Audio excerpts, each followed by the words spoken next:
G'day viewers and welcome back to Pop or Fix It. This time we're replacing the stereo in the Echo. Why? Stick around, you'll see.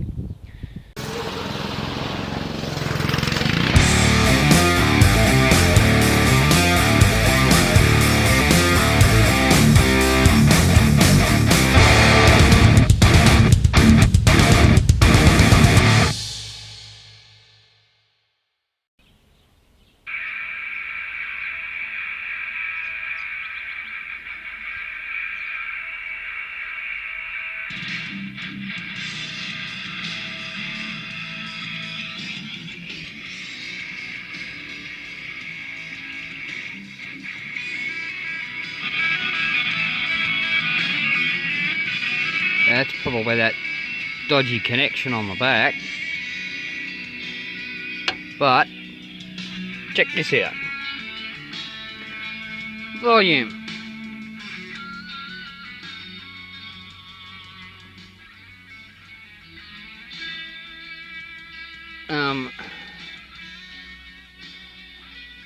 Goes up alright. But turn it down.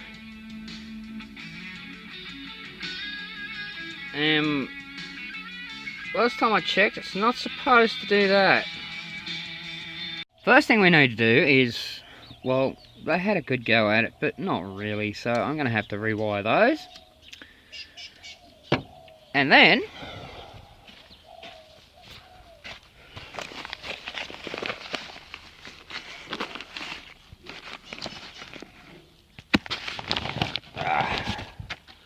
need to install this. Yeah, it's only a cheapie. Really cheap. This cost me like 35 bucks. Because, well, it's a $2,000 Echo. But it has all the modern conveniences. Yeah, you can't see that. But you notice the size of the box? That's because this is what they call a mechless system. It's multifunction. It has the MP3 and Bluetooth and all the other goodies. But you can't put discs in it. That's okay, you can use discs these days. So the first thing you need to do is pull this out and see what surprises lay behind it. Well, I'm looking forward to this. One there.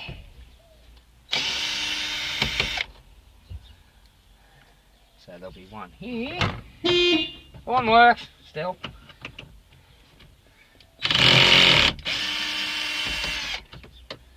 One there. There should be two down the bottom somewhere. Well, I say should be. There's one.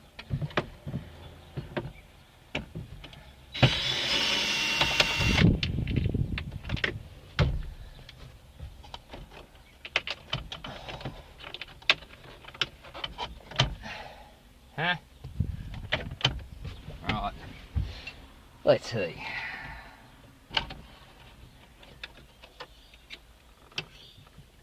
Oh, joy. Wonderful.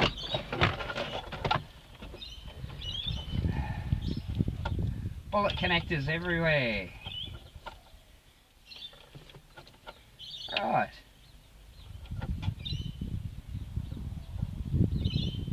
But not all of them connected. That's interesting.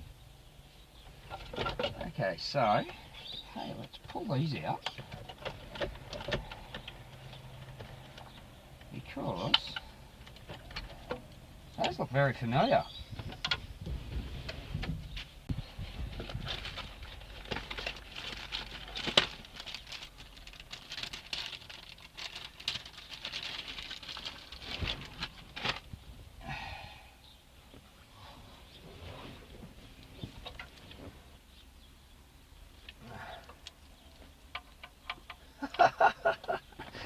Okay, that's the speaker wire plug that came with the new unit.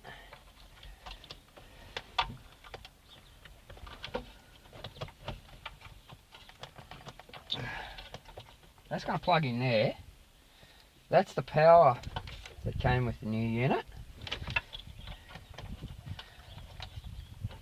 And that plugs in there.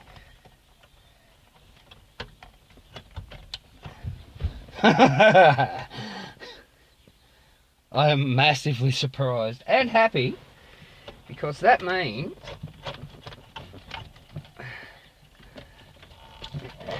you know what, just leave them in there. Because take this one out. Tiny little thing. But anyway, these two plugs, that one goes in there, that one goes in there. Okay, turning power on. Okay, something's not right.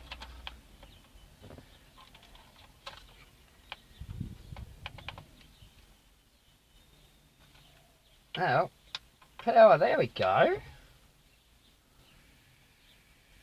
Oh, I can hear things. Let's...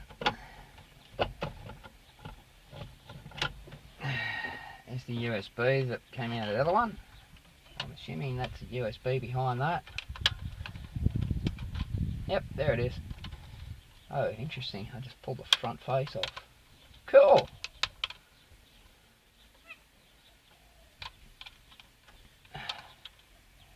Alright, give me a minute.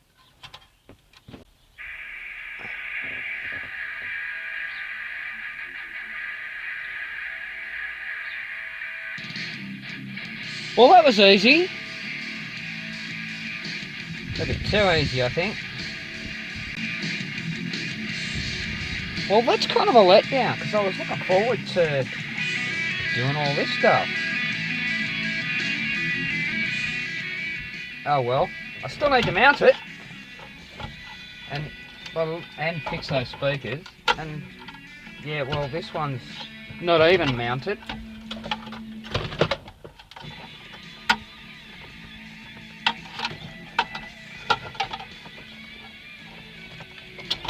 Yeah, old one's out. What the? Okay, so that's going to need some work mounting. So let's do that. Okay, well, I've been playing around with this for probably about half an hour now, and the biggest issue I'm running into is like you get 3 mounting points. That's not a lot. Now, having said that, there's a few more holes. This is the side brackets that go into the dash. There's 3 little lugs here. They're nice and handy, but they're even more handy when they actually line up to something.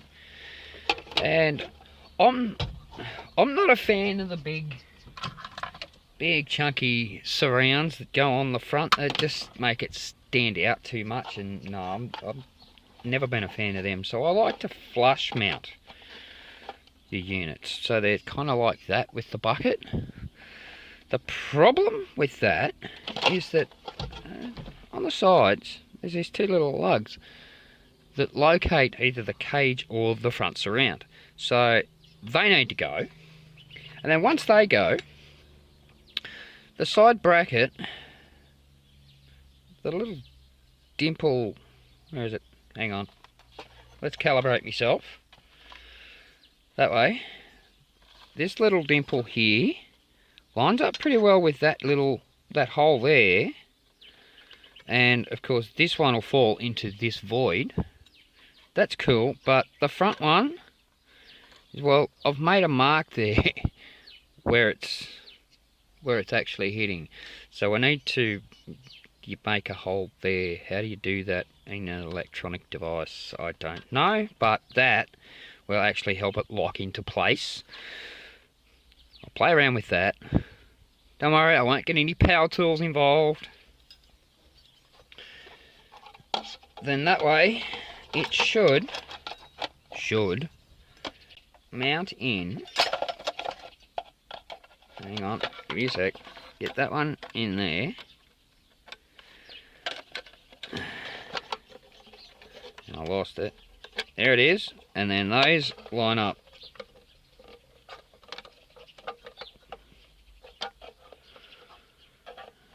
Where is it? Okay, give me a minute. Right, where were we? Right, that bracket lines up there. Now, this dimple here will line up with this hole here.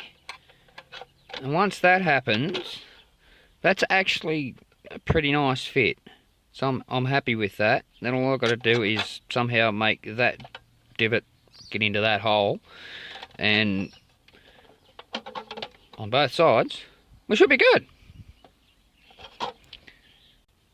I kid you not, 5 screws and the whole case is empty. Everything else is sitting over there on that stack of microfiber towels. So, okay, now I can do what I like.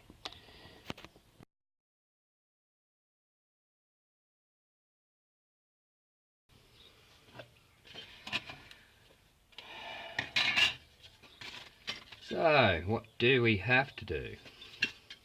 We have to move this hole back probably about 5 mil. A couple of ways we can do that. We can either just get to it with a file, or just punch it with a center punch until it just sort of makes enough room. Okay, I've got it well clamped to with a piece of 6mm bar underneath it just to support it, and then there's not much room because there's another lip down, so I've just got some 6mm round bar to support it there. Now we need to just knock it down around here.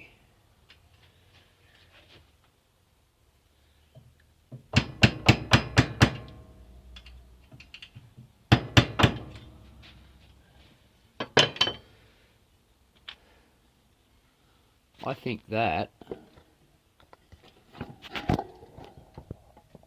is going to do nicely. Let's find out, shall we?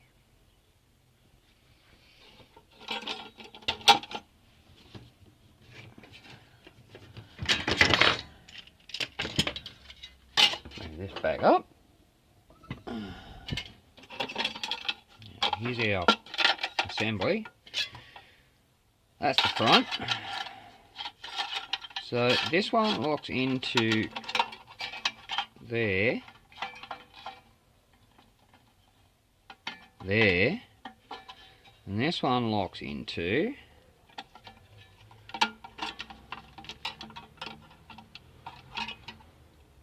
that'll work.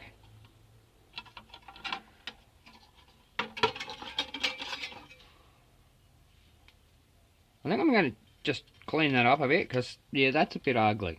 Not that it's going to do any damage to anything. There's nothing I could do damage to, but I'm just going to get the snips maybe and just clean that out of the way.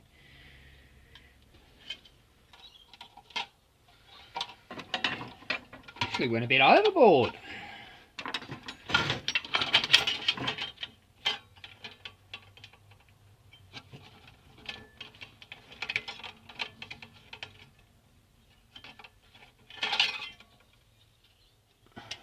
Actually, that little thing there is still in the way, so I'm going to go ahead and knock that down.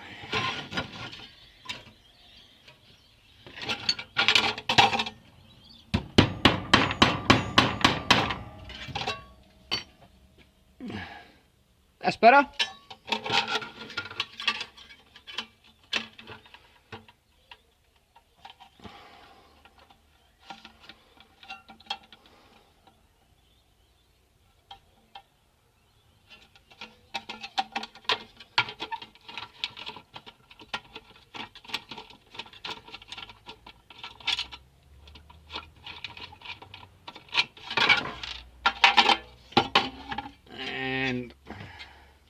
Kind of do the same to this.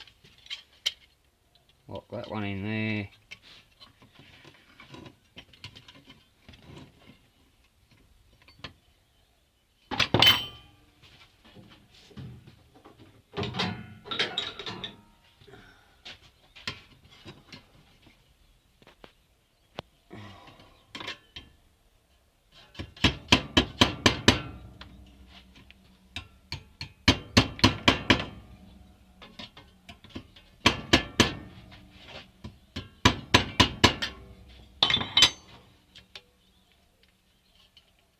better. That kind of locates a bit tighter. Now I just need to do that to the other side.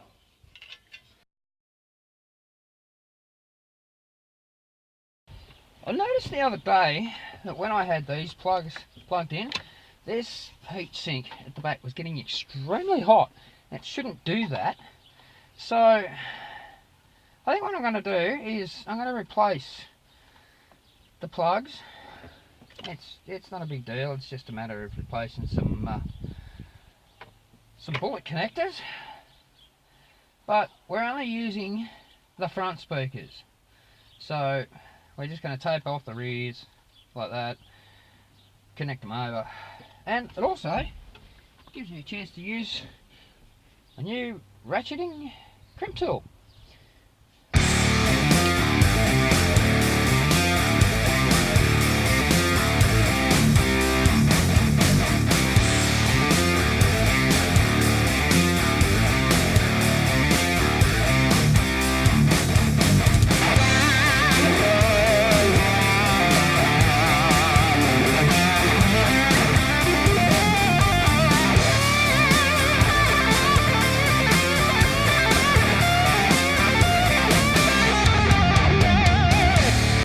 Alright, they're all taped up. Next thing we need to do is strip them back so we can put some new terminals on them.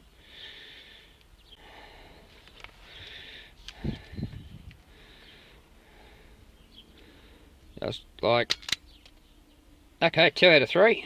Let's try that one again. Get out. There we go. Oh, that's thin. That's really thin.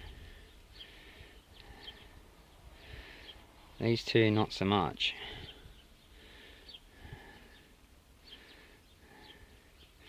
So I think we're going to be using reds on this, and I think I'm going to strip that back a bit more so I can double it up. That gives me a little bit more bite. Okay.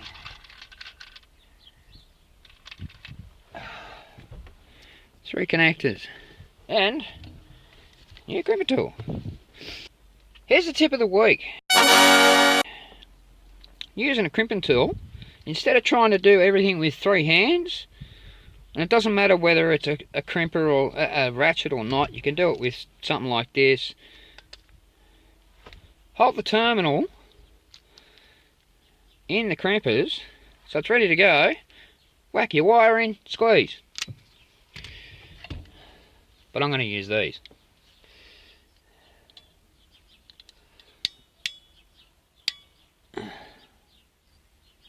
Beauty of these things is that they will not release until it's crimped. And I'm actually thinking that there is a quick release down here, but once you start putting pressure on it, yeah, you can't get that. There we go, that one.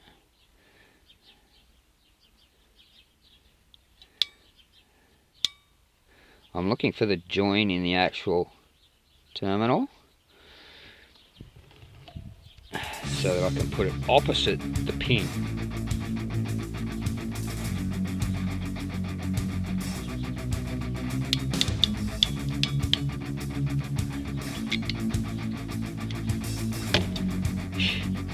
That's never going to let go.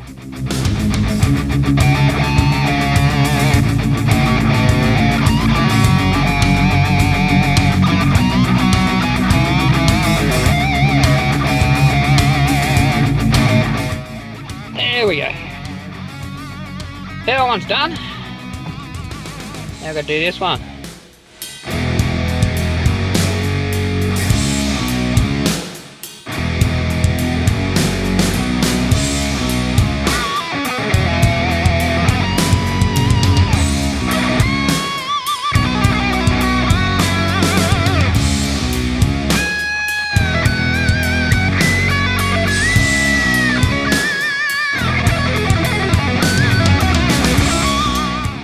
Now you all know, I'm not a fan of this.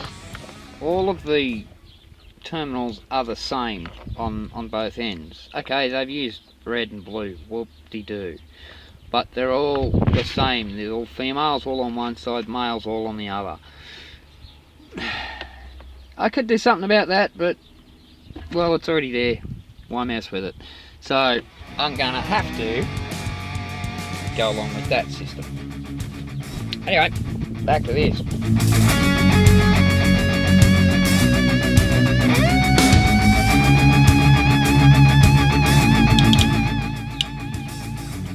So I'm one click away from that, that's not releasing. One more click. There we go. And it's in there.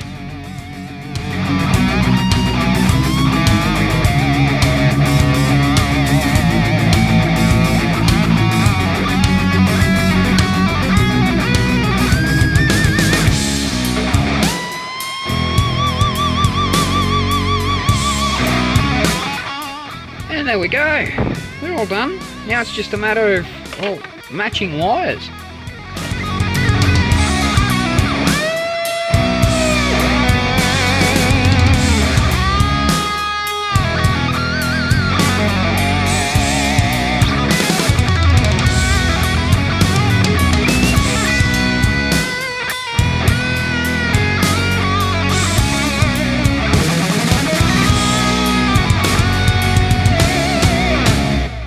There we go, wiring's done.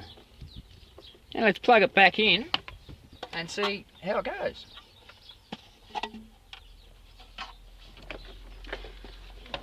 That one goes in there. That one goes in there. That one goes in there. And then this whole unit just pops back in there. A couple of locator lugs at the back on the top. There we go. That's in. Okay, got the keys. Let's see what happens. I'm gonna move you. Power. Power. Uh-oh.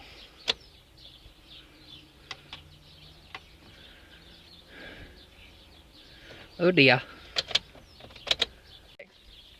It's okay, as far as I know, I haven't broken it, because I just plugged the old one back in and it's not working either. So I tested these power lines, and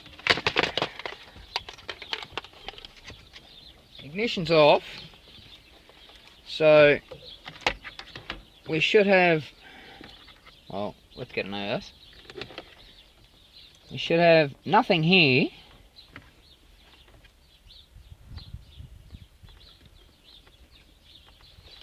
Which we don't. But we should have 12 volts here. Which, well, we don't. So, there's our issue. Now I just need to find it. Well, that was weird. I had to go through every fuse in the car with the multimeter to find out which one was blown. Turns out the dome light fuse was blown. So apparently the constant power to this also powers the dome light. And yeah, I was playing around with that the other day, so I must have blown the fuse. But power on. Well, not yet. Here we go. Yay, she works.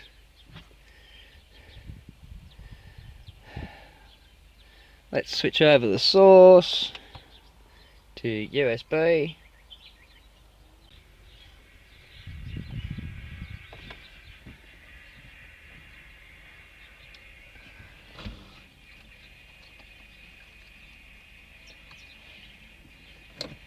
I still have to rewire those speakers, but it appears they're not working really well right now.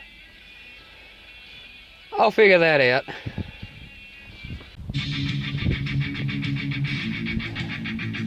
All done, all fixed. Sound from that speaker. Sound from that speaker. speaker. Turned out it was just a bad connection on one of the old speaker lines. Hang on, let me just... There we go. Turned out it was just a bad connection. I had to replace one of the bullets. Works fine now. And I also, well, kind of just cleaned up that mess that was on the back of the speaker. Made it a bit more permanent. And it works. So now I got to put all of this stuff back together. It's just a reverse of how it came apart, so I won't bore you with that. It works, it's in, great, fantastic. So thanks for watching. Leave a like, comment, subscribe, share, and I'll see you on the next one.